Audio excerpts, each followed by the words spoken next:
श्री गणेश, श्री गणेश, श्री गणेश।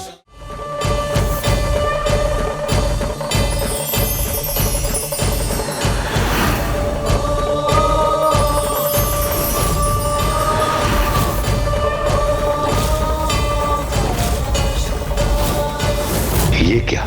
इनके मुख के भीतर तो मेरा ग्रह ही नहीं, समस्त सौरमंडल, समस्त ब्रह्मांड समाहित है।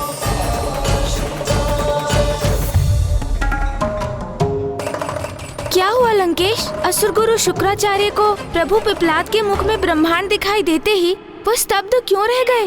उन्होंने उस लावा समान द्रव्य की बूंदों की वर्षा को क्यों रोक दिया?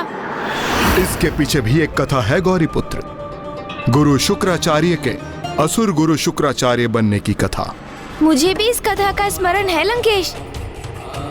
आप उसी प्रसंग का उल्लेख कर रहे हैं ना, जब अंधकासुर नामक असुर से देवताओं का महासंग्राम हुआ था? हाँ गौरी नंदन, ये उसी समय की बात है। किंतु युद्ध के पूर्व असुर गुरु शुक्राचार्य को महादेव के पास ये गुहार लेकर आना पड़ा कि देवताओं के पास तो अमृत है और अमर होने के कारण उनका कोई अहित नहीं होगा, जबकि असुरों के पास ऐसा कुछ नहीं। फिर ये युद्ध न्याय संगत कैसे हुआ? फिर असुर गुरु शुक्राचार्य के इस निवेदन पर प्रभु महादेव ने उन्हें एक उपाय सुझाया। मैं असुरों को अमृत नहीं दे सकता, किंतु देवताओं के साथ युद्ध करने के लिए अमृत तुल्य विद्या मृत संजीवनी प्रदान कर सकता हूं। किंतु स्मरण रहे शुक्राचार्य, मृत संजीवनी विद्या का उपयोग मात्र धर्म और न्याय के लिए ही होना चाहिए। किंतु प्रभु महादेव के आदेश का उल्लंघन करते हुए असुर गुरु शुक्राचार्य ने उस मृत संजीवनी विद्या का प्रयोग असुरों के हित में अर्थात अधर्म के लिए करना आरंभ कर दिया, जिससे महादेव कुपित होकर उन्हें अपना ग्रास बना लिया। महादेव के उदर में प्रविष्ट होते ही असुर गुरु शुक्राचार्य ने उनके भीतर उस पूरे ब्रह्मांड को देख लिया, जिसके भीतर सब कुछ समाया हुआ था। फिर कोई क्या देव और क्या दानव, सब नगण्य थे। अंततः अपनी भूल का आभास होते ही असुर गुरु शुक्राचार्य पश्चाताप कर महादेव से गुहार करने लगे। ओम नमः शिवाय, ओम नमः शिवाय, ओम नमः शिवाय। महादेव जी, इतना समय व्यतीत हो गया है आपके उदर में, संपूर्ण श्रद्धा और भक्ति से आपके नाम का स्मरण करते हुए। प्रभु, अब तो मुझे क्षमा कर दीजिए, क्षमा कर दीजिए प्रभु।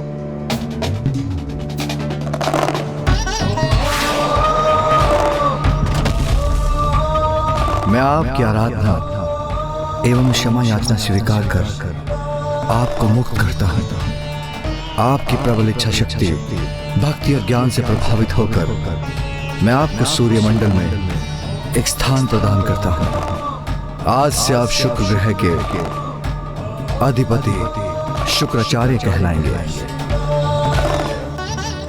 प्रभु पिपलाद के समक्ष आते ही असुर गुरु शुक्राचार्य को देवासुर संग्राम के समय घटित उस घटना का स्मरण हो आया था। त्रयंबकं सदाशिवं नमामि कंठ जय अनंत नमोस्तुते नमोस्तुते। क्षमा कीजिएगा प्रभु, आपको पहचानने में मुझसे भूल हो गई। इस प्रकार उन सभी ने प्रभु पिपलाद का सूर्यमंडल में स्वागत किया। अवश्य गौरी पुत्र, किंतु सूर्यमंडल में अभी भी कुछ ऐसे ग्रह अधिपति शेष थे जो प्रभु का स्वागत करने के लिए तैयार नहीं थे।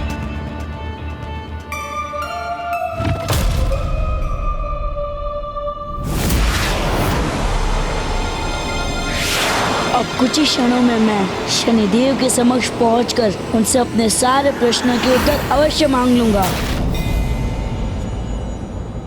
अब क्या करें हम? इस बालक को शनिदेव तक पहुंचने से कैसे रोके हम? चिंता मत करो केतु, इस बालक को यहाँ पर प्रवेश तो करने दो, फिर शनिदेव के ग्रह तक पहुँचने से पूर्व वो हमारे काल सर्पयोग के प्रभाव क्षेत्र में प्रवेश कर उससे तो प्रभावित होगा, हैं?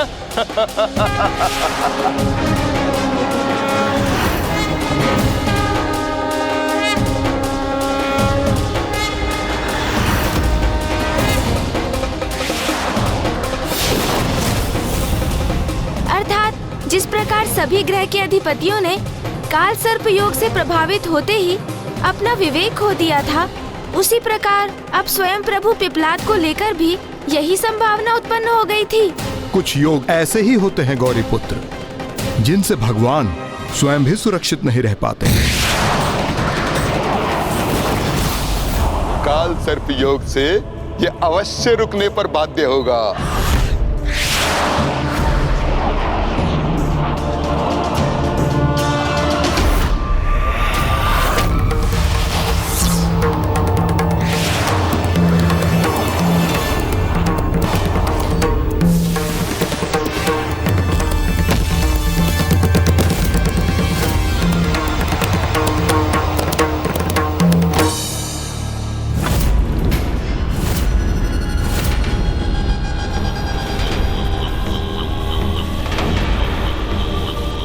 जो कार्य कोई अन्य न कर सका, उसे राहु और केतु करने में सफल हो गए।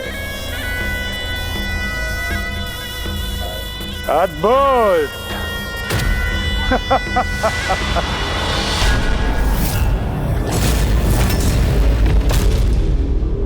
उस समय शनि दृष्टि के समान काल सर्प योग पे भी कोई नियंत्रण नहीं था।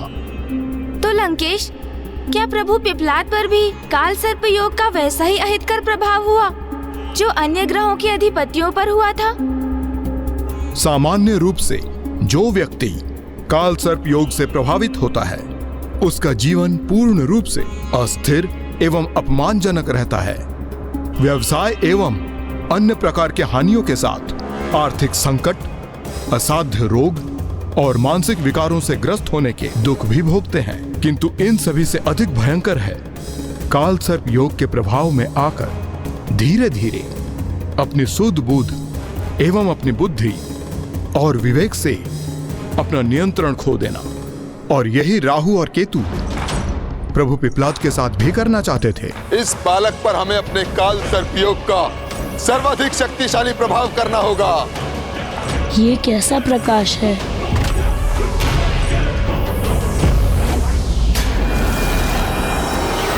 होगा, अवश्य होगा। ये बालक भी पूर्ण रूप से काल सर्प योग से प्रभावित होगा।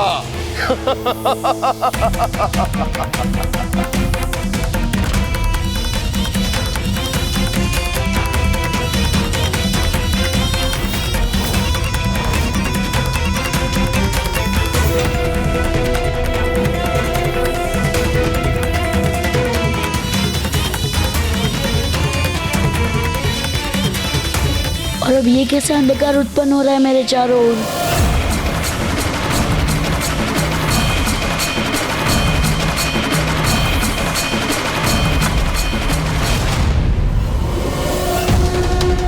ये क्या स्थान है?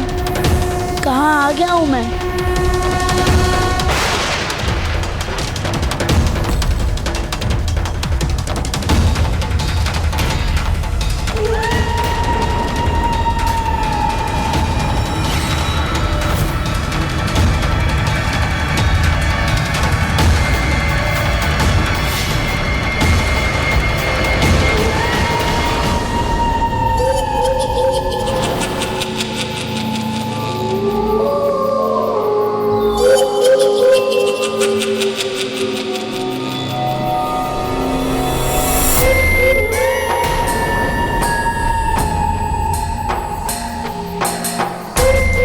मैं कहाँ हूँ और यहाँ से किस दिशा में जाना है मुझे?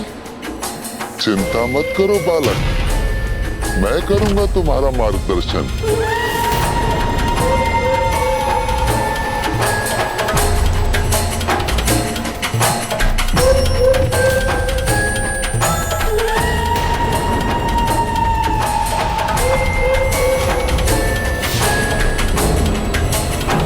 अब ये बालक कहीं नहीं जा सकेगा, कहीं भी नहीं। वैसे तो ये हमारे समक्ष ही खड़ा है, किंतु काल सर्पयोग के प्रभाव में आने के कारण ये सोच रहा है कि किसी अज्ञात स्थान पर आकर लुप्त हो गया है।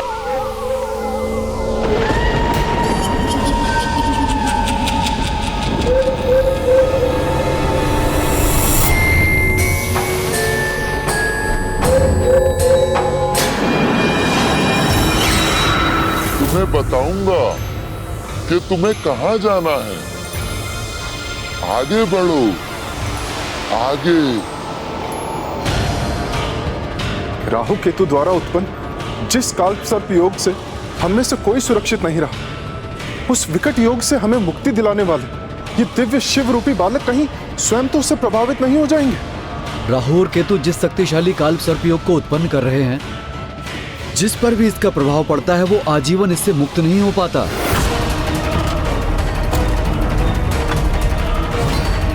केतु, अब हम इस छलिया बालक पर प्रचंड काल सर्प योग का प्रभाव डालकर इसे लौटा देंगे और अन्य सभी ग्रहों के अधिपति इसी प्रकार स्तब्ध होकर देखते रहने पर विवश हो जाएंगे। हम शनिदेव से विशेष मित्रता का संबंध स्थापित करने में सफल हो जाएंगे और इस प्रकार हम सदैव उनकी दृष्टि से सुरक्षित रहेंगे।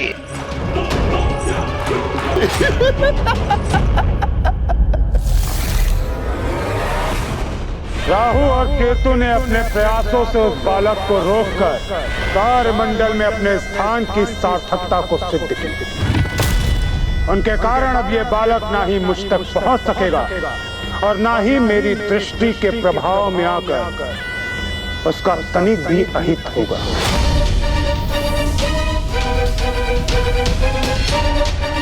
मुझे पूर्ण आशा है कि अब ये दोनों इसे यहां से लौटाकर मुझसे दूर रखने में सफल हो जाएंगे।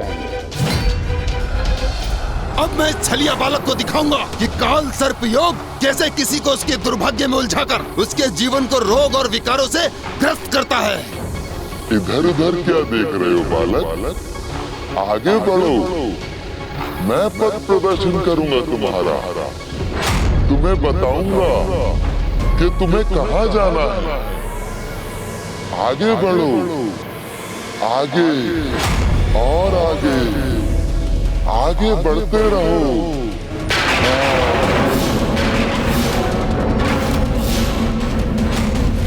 तुम्हें बताऊंगा कि तुम्हें कहां जाना है। आगे बढ़ो, आगे बढ़ो, आगे बढ़ते रहो। मैं पथ प्रदर्शन करूंगा तुम्हारा।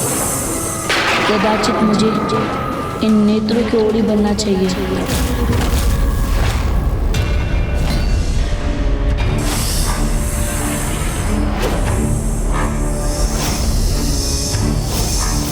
केतु का सर्प रूपी प्रभाव प्रभु पिपलाद के अत्यंत निकट रहकर उनका पीछा कर रहा है और वो स्वयं राहु की ओर बढ़ रहे हैं। मेरे निकट आओ।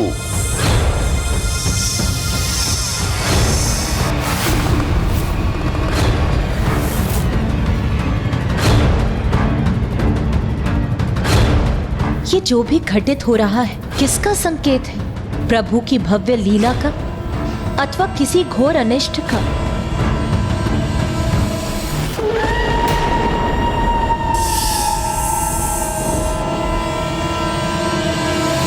महादेव के अवतार अवश्य हैं ये, किंतु है तो एक साधारण बालक के ही रूप में, जो शनि दृष्टि के कारण पूर्व में ही अपने माता पिता को खोने का कष्ट भोग चुके हैं। और अब यदि राहु ने इन्हें निगल लिया तो इन पर काल सर्पयोग का प्रभाव इतना स्थिर और स्थायी हो जाएगा, तो फिर उससे ये प्रभु स्वरूप बालक कैसे मुक्त होंगे? इसी दिशा में आगे बढ़ना है मुझे। कदाचित महादेव के बाल स्वरूप प्रभु पिपलाद से अधिक काल सर्प योग की ही परीक्षा है।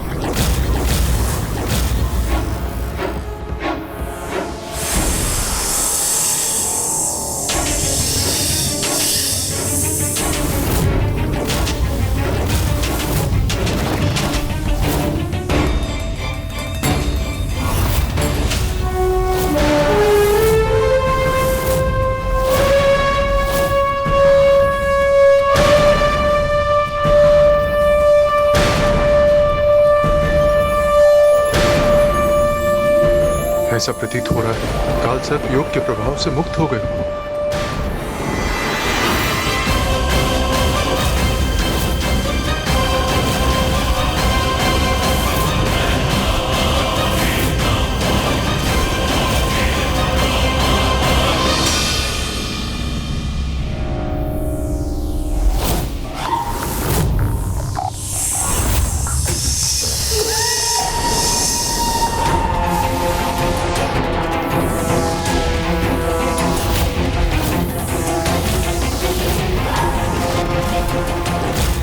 बालक, मेरे निकट आओ, मैं ही तुम्हारा उचित मार्गदर्शन करूंगा।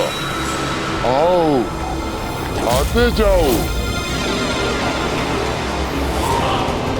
ये क्या प्रतीत होता है? प्रभु भी काल सर्प दोष योग से प्रभावित हो गए। ये तो अत्यंत अनिष्टकारी है सूर्यदेव। फिर प्रभु स्वयं को इससे कैसे मुक्त करेंगे?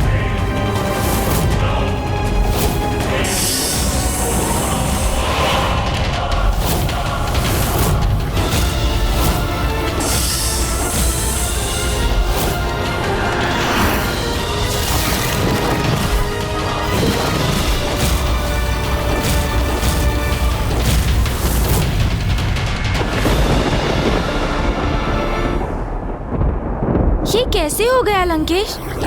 जिन्होंने सभी को काल सर्प योग के प्रभाव से मुक्त किया, वो स्वयं उसमें ऐसे उलझ गए कि राहु उन्हें निगलने में सक्षम हो गए। गौरी पुत्र, कभी कभी प्रभु के दिए वरदानों के समक्ष देवी शक्ति भी अपूर्ण रह जाती है। अर्थात लंकेश, मैं कुछ समझा नहीं। मुझे अपनी कथा तो पूर्ण करने दीजिए, फिर आप स्वयं समझ जाएंगे गौरी पुत्र। लंकेश, जल।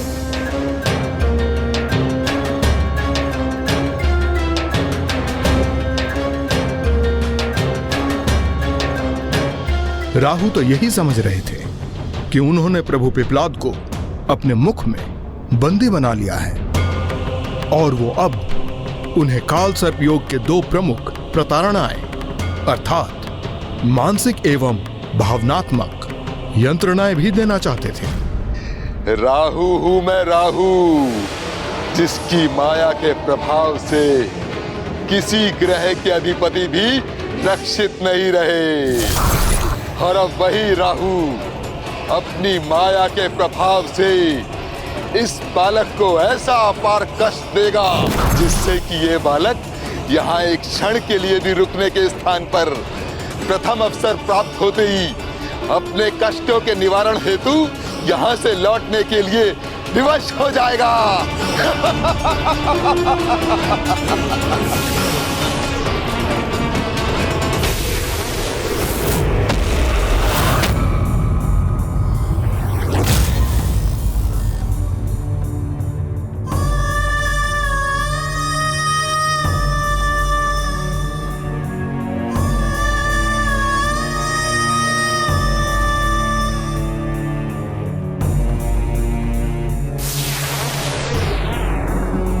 मेरे पुत्र,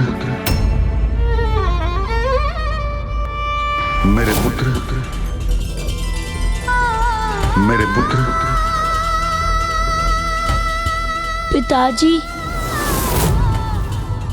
पिताजी, पिताजी, पिताजी, अब कहाँ हो? पुत्र, पुत्र। माता, माता, क्या ये मेरी माँ का स्वर है? माँ, क्या आप यही है? माता, माँ, माता।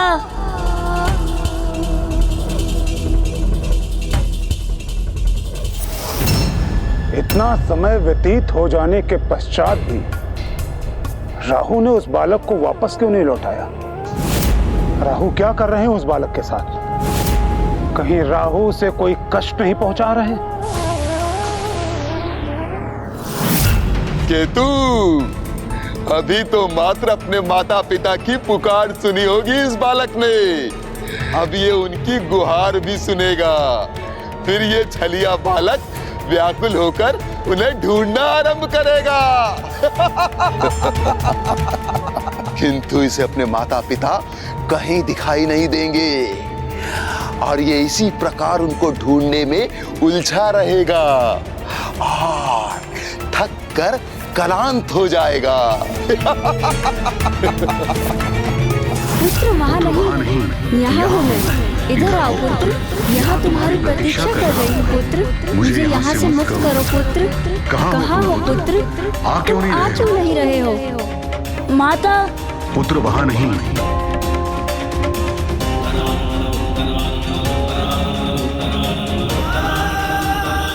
माता और पिताश्री का स्वर तो सुनाई दे रहा है मुझे, किंतु मैं उन्हें ढूंढ नहीं पा रहा हूँ। माता, पिताश्री, माँ, आप यहाँ हैं? पिताश्री, माँ।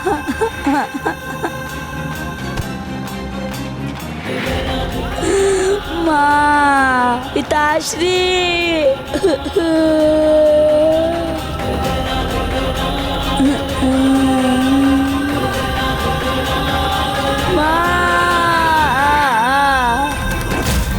अब ये बालक अपने माँ और पिता की दुर्गति, उनके कष्ट और पीड़ा का साक्षी बनेगा।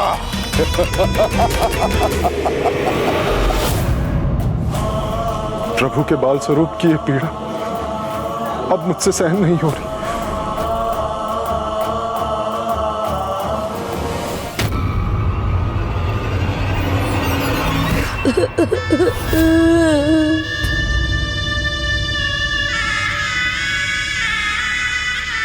मुझे ज्ञात हो गया है पुत्र, तुम मेरी रक्षा नहीं कर सकते।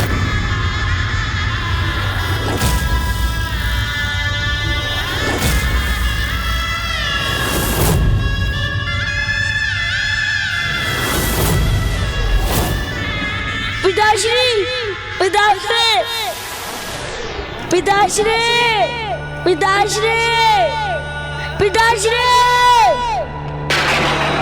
पिताश्री, पिताश्री कहाँ चले गए? पुत्र, मेरी भी रक्षा नहीं कर सकोगे तुम? माँ, माँ, माँ, माँ, माँ, माता, माँ, माता, माता, माँ, माँ, माँ, माँ,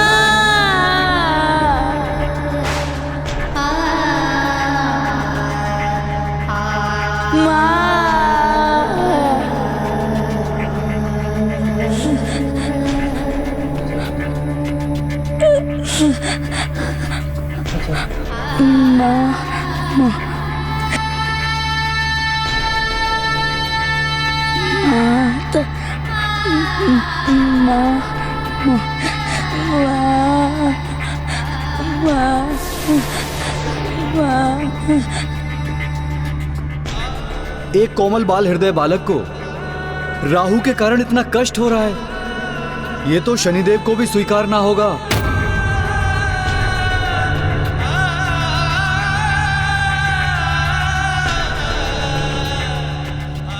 मेरी तो यही आशा है कि राहु और केतु उस बालक को रोकने के लिए कोई यंत्रणा न दे दें, क्योंकि मैं तो स्वयं उसे उसके अहित से सुरक्षित रखने के लिए ही उसे लौटाने का प्रयास कर रहा हूं, जिससे ना ही वो मेरी दृष्टि का सामना करने पर विवश हो और ना ही कोई उसे अन्य पीड़ा हो। अब इस छलिया बालक की पीड़ा में और वृद्धि होगी, जब मैं इस बालक के समक्ष मृत्यु के उपरांत इसके माता पिता के नरक में निवास के दृश्य प्रस्तुत करूंगा।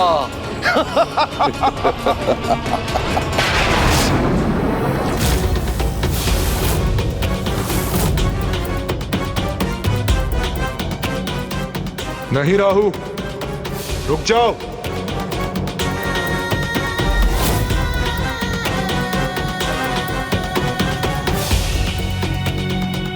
इस अंधकारी सुरंग के अंत में अभी से तीव्र प्रकाश दिखाई देगा।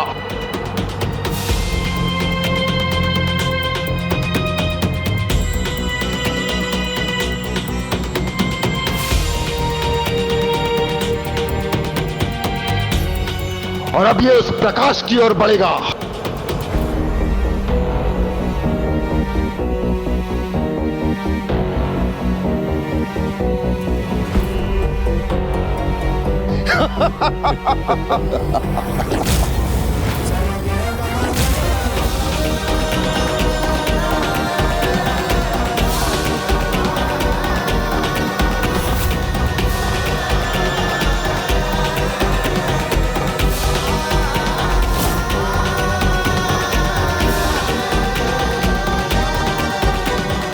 और जब इसकी दृष्टि इस प्रकाश को भेद कर उस पार देखेगी तो मृत्यु के उपरांत अपने माता पिता की दुर्दशा को देखकर स्तब्ध रह जाएगा।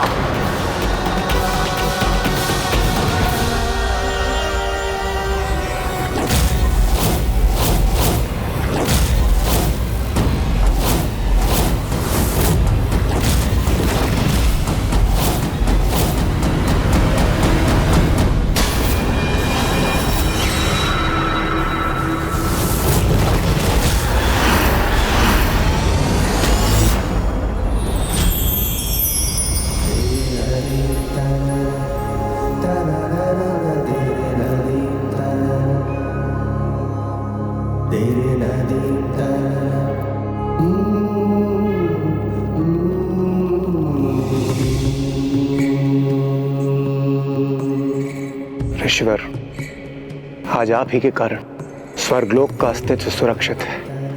आपने अपने परम त्याग से स्वर्ग पर ही नहीं समस्त जगत पर बहुत बड़ा उपकार किया, जिसके लिए मैं देवराज इंद्र सदैव के लिए आपका आभारी रहूंगा।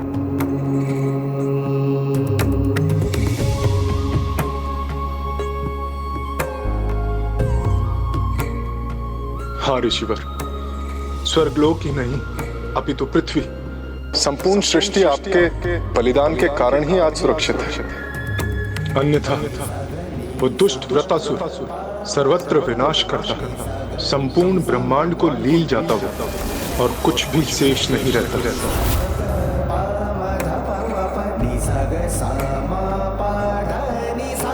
मैं आपको आशीष देता हूँ। संपूर्ण संसार आपके इस महान बलिदान को श्रेष्ठतम बलिदान का मान देगा और आपका ये महान बलिदान सदा स्मरण रखेगा, क्योंकि एकमात्र आप ही थे जो इस विकराल संकट में भी अपने धर्म पर अडिग रहे, तनिक भी विचलित नहीं हुए।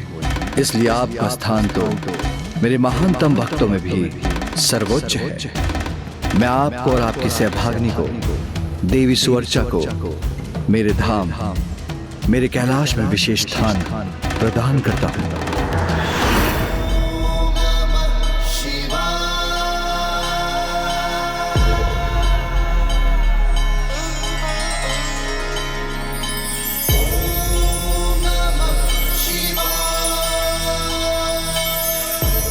और फिर उन दोनों को स्वयं महादेव ने शिव धाम कैलाश में स्थान प्रदान किया। ये क्या कह रहे हो राहुल? उसके माता पिता को कैलाश धाम में स्थान प्राप्त हुआ? ये कैसा दृश्य दिखा रहे हो तुम इस बालक को? क्या? मैंने क्या कहा? कैलाश धाम? किंतु मैं तो इस बालक को नर्कलोक के दृश्य दिखाना चाहता था। किंतु वो दृश्य दिखाने में असमर्थ रहे ना, दृश्य दिखाने में असमर्थ रहे ना।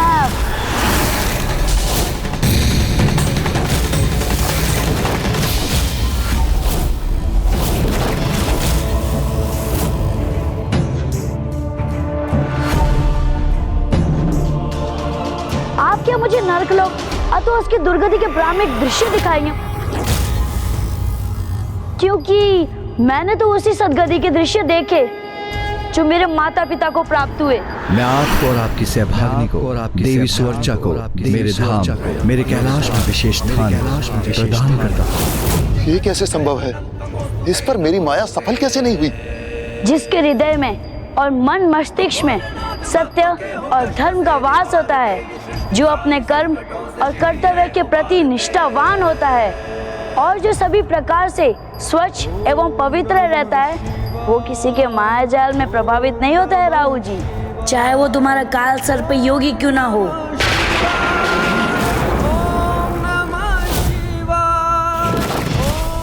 ये कैसे हो सकता था लंकेश, जिन्होंने शेष ग्रहों को काल सर्प योग से मुक्त कराया, उन्हीं प्रभु पिपलाद को राहु केतु भला कैसे अपनी माया में उलझा सकते थे? गौरी पुत्र, वास्तविकता के दो रूप होते हैं। पहला जो दिखाई देता है और दूसरा जिसका आधार विश्वास होता है। प्रभु पिपलाद ने राहु केतु के अति आत्मविश्वास को अपना अस्त्र बनाकर न केवल उसकी माया का सामना किया, अपितु उन्हें ही माया में डाल दिया। छलिया मायावी बालक, तुम मेरे मुख से बाहर कैसे निकले? मैंने कोई छल नहीं किया। यदि आपको प्रतीत होता है कि आपने मुझे निगल लिया, तो ये केवल आपकी भ्रांति थी, क्योंकि मैंने तो कभी आपके मुख में प्रवेश नहीं किया। आपके ही माया ने आपको ही प्रभावित कर आपके भीतर भ्रम उत्पन्न किया।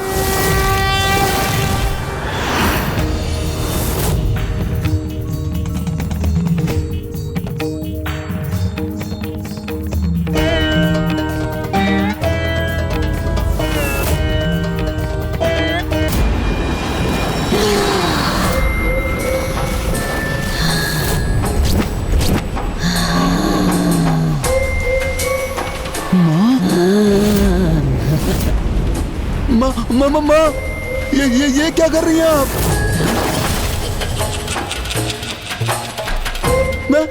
मैं तो आपका ही पुत्र हूँ माँ, और मैं कहते हूँ माँ। माँ, हमारे साथ ऐसा मत कीजिए माँ, मत कीजिए माँ। मेरा पुत्र राहु केतु, मुझे क्षमा करना पुत्र। इस वृद्धावस्था के कारण तुम्हारी ये माँ अत्यंत विवश हो गई है। कितने समय से मुझे कोई आहार प्राप्त नहीं हुआ है, क्योंकि इस निर्जन स्थान पर कोई मेरा आहार बनने आया ही नहीं। इसलिए भोजन प्राप्त करने के लिए मैं व्याकुल हो गई। मुझे देखो पुत्र, असुरों को जिसने जन्म दिया, उन्हें दुष्टता और बुराई का पाठ सिखाया, उसका परिणाम देखो। आज किस प्रकार तुम्हारी वही माँ जल के भीतर स्थिर रहकर परछाइयों को बांधकर अपना भोजन प्राप्त करने पर विवश है। ब्रह्मदेव के वरदान स्वरूप परछाइयों को बंदी बनाकर अपना भोजन बनाने का मेरा ये सामर्थ्य मुझे अपना वरदान नहीं, अपने अभिशाप के समान प्रतीत होता है। मैं तो अपने कुकर्मों का फल भोग ही रही हूँ, परंतु तुम तो अपने सुकर्मों से मेरी नियति बदल सकते हो ना? बोलो पुत्र, तुम अपने सुकर्मों से मेरी नियति को बदलोगे ना? बदलोगे ना पुत्र मेरा भाग्य? बदलोगे ना पुत्र? पुत्र पुत्र पुत्र!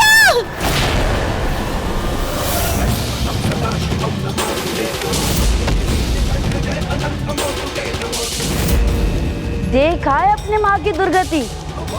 अब मुझे आशा है कि कुछ सुकर्म कर आप अपने माँ और अपने पूर्वजों की गति सुधार लेंगे।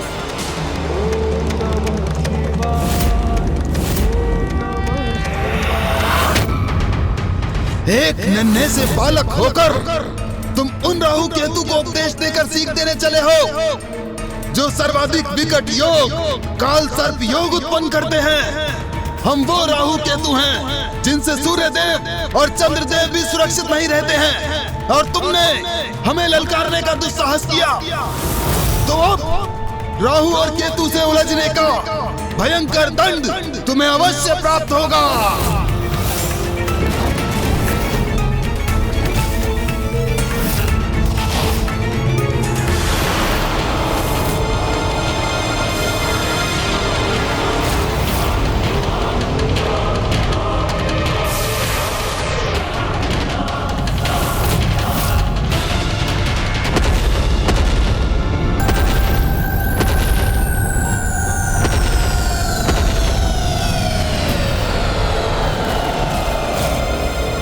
राहु ने तो अत्यंत विकट संकट उत्पन्न कर दिया बालक पिपलाद के लिए।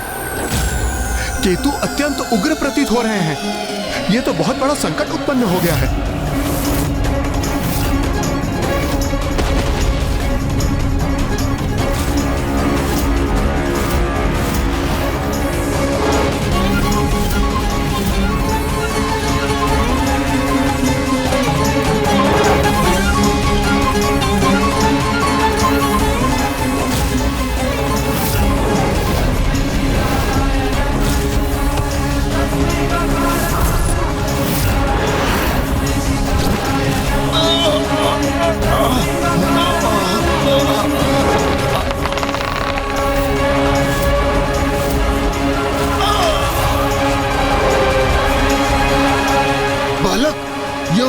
किया तुमने, इसका भयंकर दंड दूंगा मैं तुम्हें।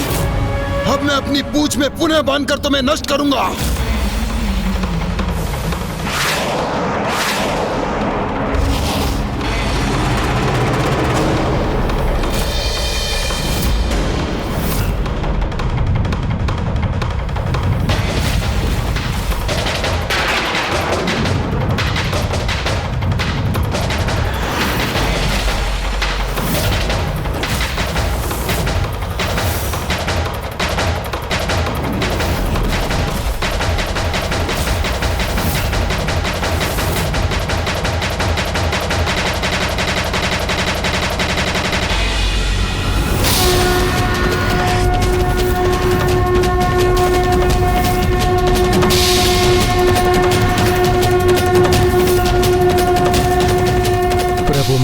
के स्वरूप में बालक पिपलाद ने अपनी तृतीय नेत्र की शक्ति को क्रियान्वित किया है।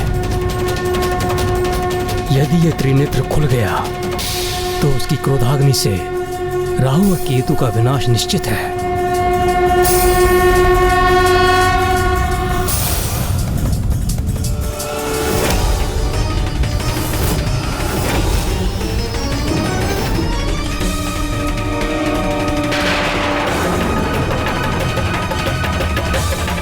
इस बालक से उत्पन्न होने वाली ताप को सहन नहीं कर पा रहा हूं मैं।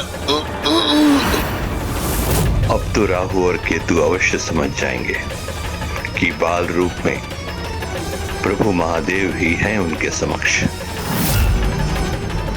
महादेव के समान तृतीय नेत्र का प्रदर्शन कर हमें भयभीत कर रहे हो तुम। अब बहुत हुआ। तुम्हें एक बालक समझकर तुम पर दया कर रहे थे हम, किंतु अब तुम्हारी दुर्दशा अवश्य करेंगे। अब केतु अपनी विषैली वाष्प से जड़ करेगा तुम्हें, और इस बार मैं अवश्य निकलूंगा तुम्हें। आपको जितने प्रयास करने थे आप कर चुके, अब इस स्थिति का अंत मैं करूंगा।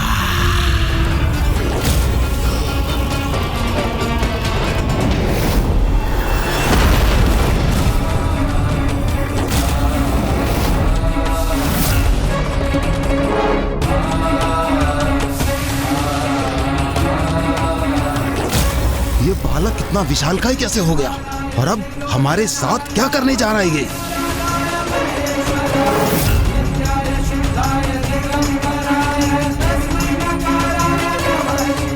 प्रतीत होता है राहु और केतु इस बालक को रोकने में असफल हो जाएंगे।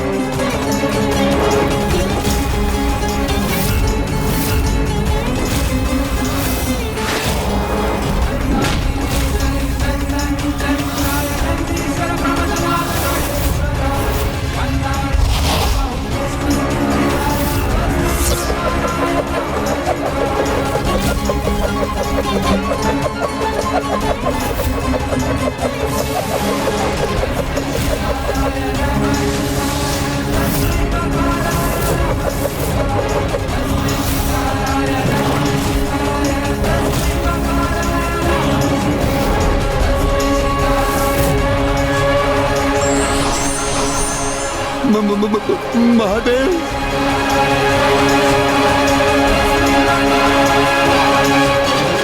हमें क्षमा कर दीजिए प्रभु, हमें क्षमा कर दीजिए। आपको पहचानने में बहुत विलंब हो गया हमसे प्रभु, हमें क्षमा कर दीजिए प्रभु। सदाशिवं नमामि हे उमापति जय नीलकंठ जय अनंत नमोस्तुते नमोस्तुते। भोलेनाथ भक्तों के हो कष्ट से हमने तो आप पर ही काल सर्प योग का प्रयोग करने की भूल की प्रभु, हमें क्षमा कर दीजिए, क्षमा कर दीजिए हमें। हम वचन देते हैं कि यदि आज के बाद हम ग्रहों के कारण किसी की कुंडली में काल सर्प योग का दोष उत्पन्न होगा तो आपकी पूजा, आराधना, अभिषेक करने से काल सर्प योग का दोष क्षीण हो जाएगा प्रभु। आपको भजने वाले, आपके नाम का स्मरण करने वाले अनन्य भक्तों के समक्ष हम कभी बाधा बनकर प्रकट नहीं होंगे प्रभु, और ना ही आपके लिए कोई बाधा उत्पन्न करेंगे प्रभु। जिनकी आरती कर सौर्य मंडल में स्वागत करना चाहिए था, हम भिन्न ग्रहों के अधिपति उन्हीं का विरोध कर उन्हें रोक कर लौटाने का प्रयास कर रहे थे।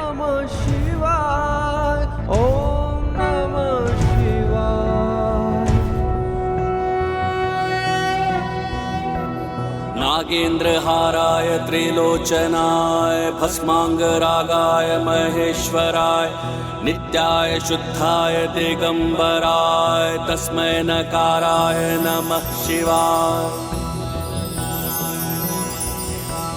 मंदाकिनी सलिल चंदन चर्चिताय नंदीश्वर प्रमथनाथ महेश्वराय मंदार पुष्प बहु पुष्प सुपूजिताय तस्मै मकाराय नमः शिवाय।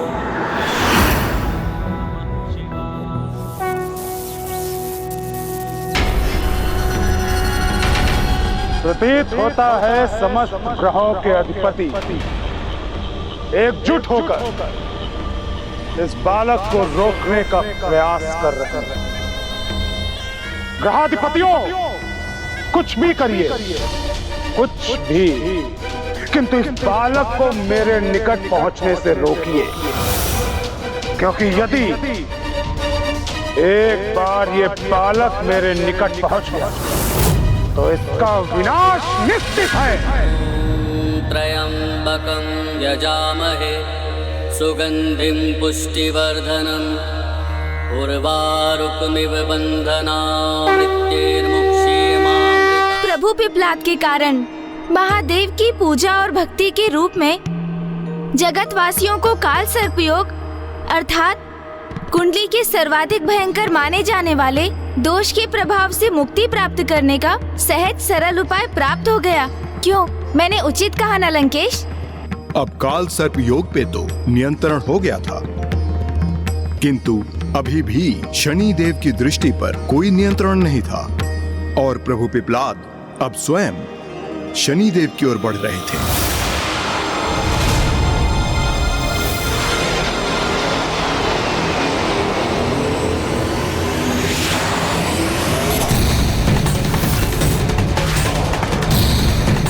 अब इस बालक को रोकने के लिए मुझे ही कुछ करना होगा, चाहे कुछ भी हो जाए, किंतु मैं इस बालक को अपने ग्रह में प्रवेश नहीं करने दूंगा।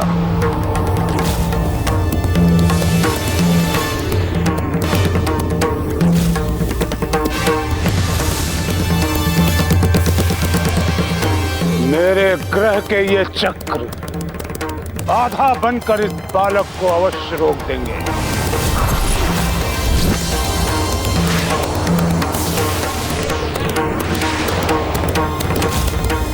फिर क्या हुआ लंकेश? शनि देव के चक्रों को भेद कर उन तक पहुंचना वास्तव में इतना संकटमय था? हाँ गौरी पुत्र, उस समय जिस किसी ने भी शनि ग्रह की ओर बढ़ने का प्रयास किया वो शनि देव की दृष्टि के प्रकोप से खंडित होकर छिन्न भिन्न हो गया।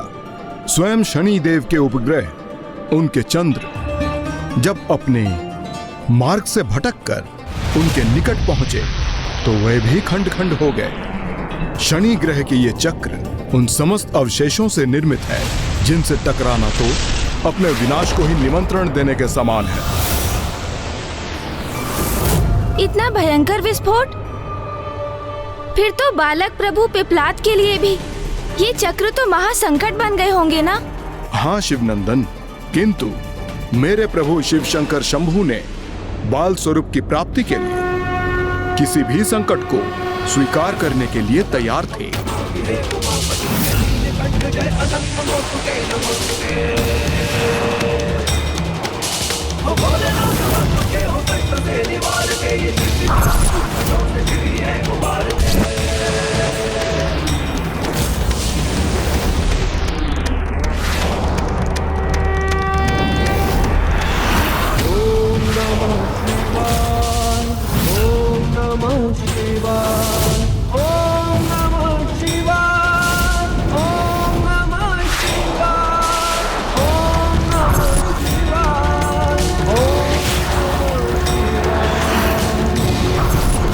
सुनो मेरी चेतावनी, अंतिम अवसर देता हूं मैं तुम्हें, जाओ यहां से।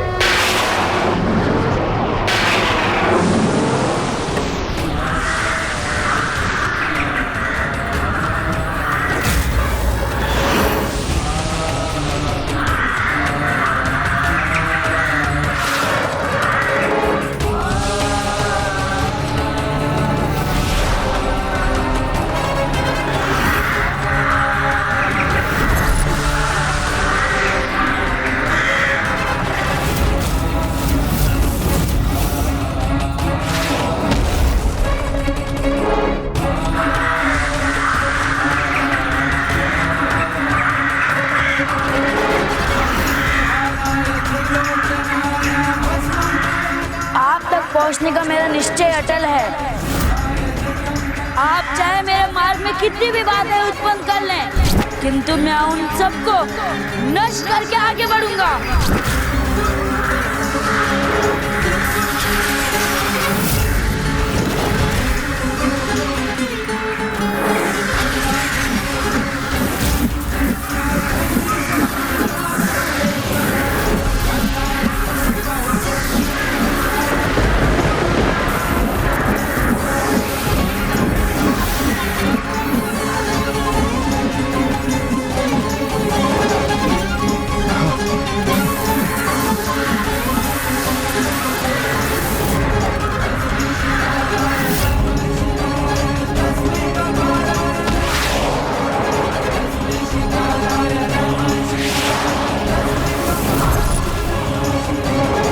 आश्चर्य, ये कैसे संभव कर दिया इस बालक ने?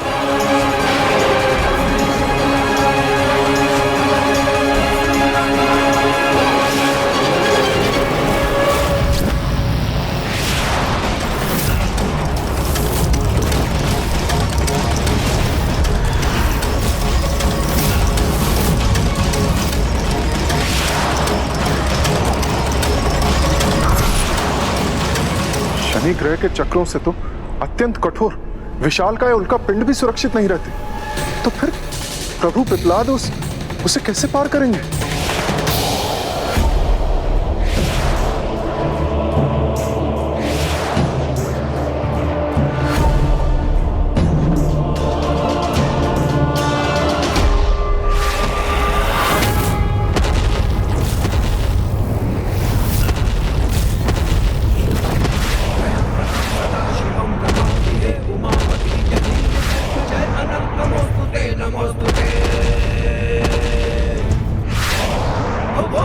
मेरी शक्ति ही मेरी ढाल बनेगी।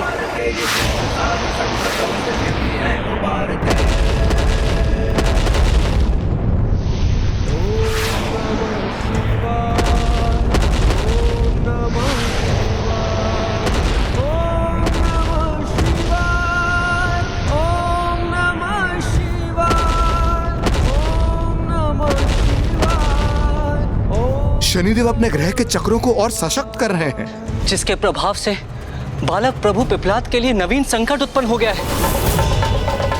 आज ये प्रथम अवसर है जब किसी ने मेरे ग्रह के चक्रों को भेद कर आगे बढ़ने में सफलता प्राप्त की है, और वो भी अन्य कोई नहीं, मात्र एक बालक है।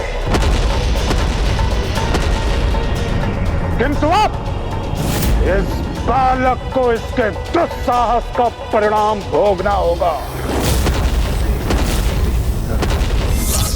पुत्र बन प्रभु ने पृथ्वी पे जन्म लिया, पीपल के वृक्ष के तले ही आपका बालक हुआ है, रूप पिप्पलाद का तभी से आपको मिला।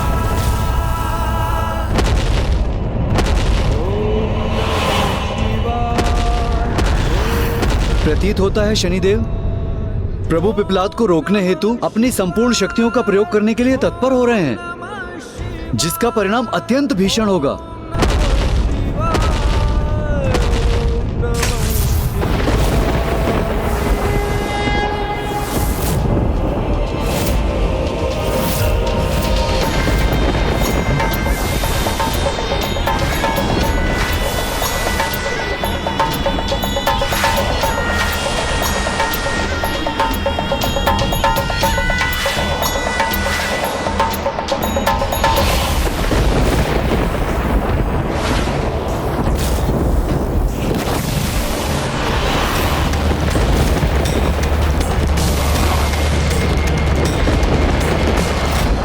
शनि देव द्वारा उत्पन्न इस बाधा का सामना करने के लिए बालक प्रभु पिप्लाद ने एक उचित युक्ति का प्रयोग किया है। स्वयं उन विनाशकारी शक्तियों के साथ अपनी गति संयोज कर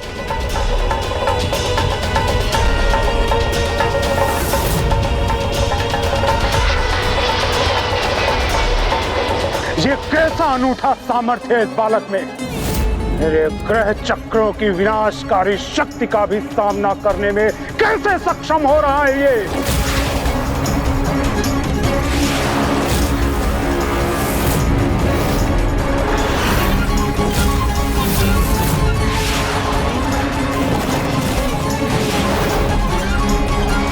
रोकने के आपके प्रयास कदापि सफल नहीं होंगे।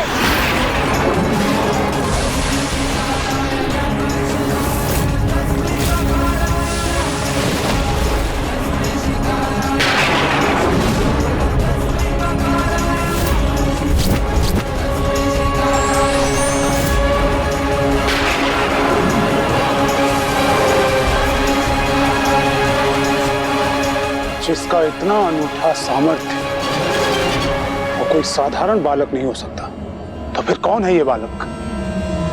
क्या है इसका वास्तविक परिचय? पिप्लाद, पिप्लाद।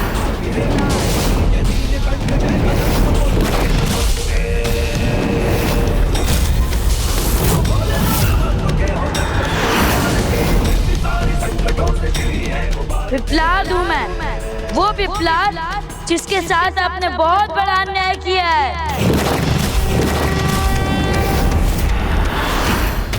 हठी हो तुम बालक, जो मुझ तक पहुंचने में सफल हो गए। हठी नहीं हूँ, दृढ़ संकल्प है मेरा, जो तभी पूर्ण होगा जब मैं आपको दंडित करूंगा।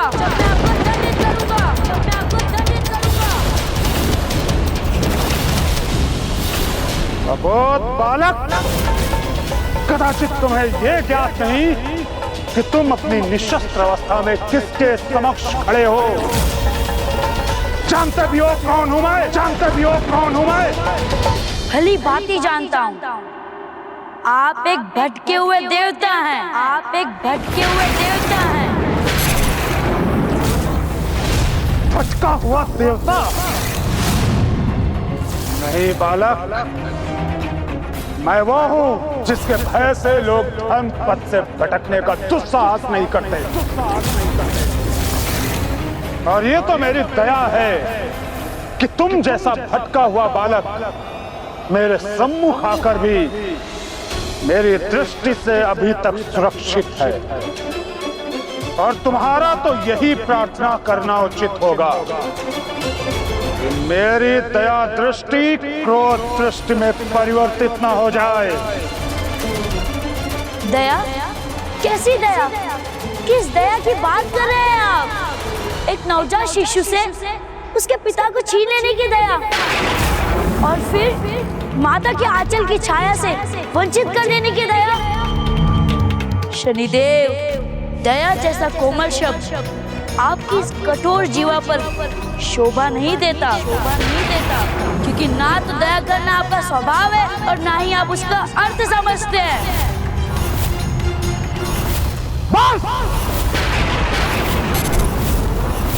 बहुत हो गया तुम्हारा ये अनर्गल प्रलाप। अपने शब्दों से तुम समस्त सीमाएं तोड़ रहे हो। सर्वप्रथम तुम मेरे निर्णय को अनुचित कह रहे हो, फिर मुझे निर्दयी भी ठहरा रहे हो।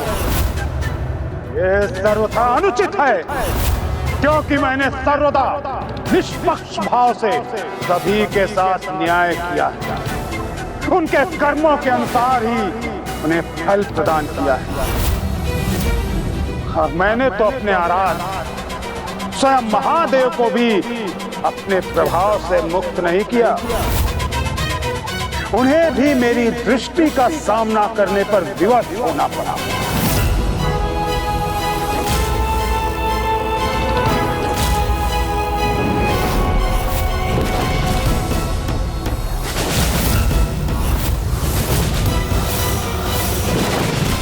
किंतु फिर इसका निवारण क्या था लंकेश? और पिताश्री महादेव पर इसका क्या प्रभाव पड़ने वाला था एवं उस प्रभाव से वो स्वयं को कैसे रक्षित रख सकते थे? कृपया बताइए लंकेश। हाँ गौरी पुत्र, और सर्वप्रथम प्रभु शिव शंकर शंभु पर शनि दृष्टि पड़ने का पूर्व आभास देव ऋषि नारद को हो गया और वे प्रभु को सावधान करने उनके निकट पहुंचे।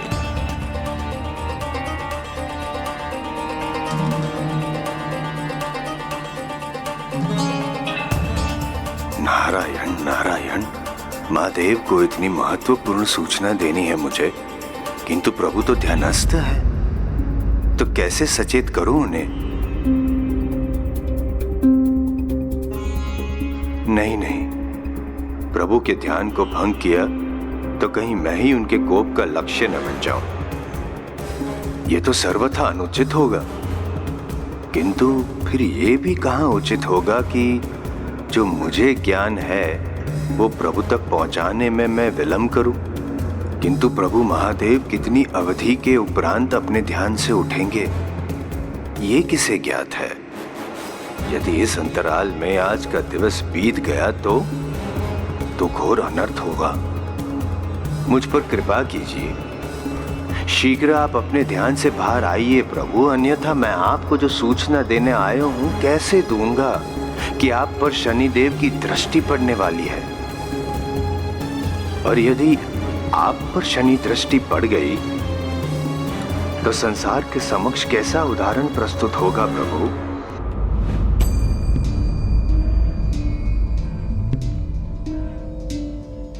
देव ऋषि नारद,